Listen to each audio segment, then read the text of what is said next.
I think the situation is grave. I think it's very, very bad. It can be summarized very simply. Public spending is growing and growing and growing, and on all trends is going to explode in the coming years in Britain. But revenues, the amount of money that the government can raise, is hardly going to go up. And that is a short road to something that's very close to national bankruptcy. Now, governments don't technically go bankrupt, especially a government like the British government, which has its own currency. But you can get quite close.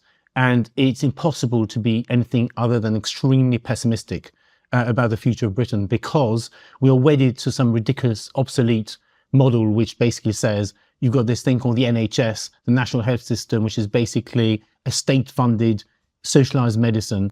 And the money needed for that keeps on going up and will rise and rise and rise and rise. All the forecasts are that it will hugely increase over the next few decades because the population is getting older and older. So that's what you've got on one side.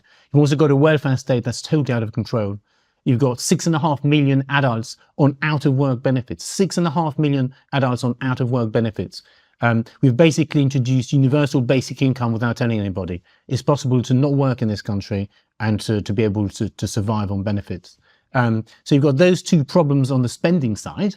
And on the revenue side, you've got an economy that's basically been destroyed by a 25-year slide into soft social democracy, disastrous monetary policy, disastrous regulatory policy, disastrous tax policy.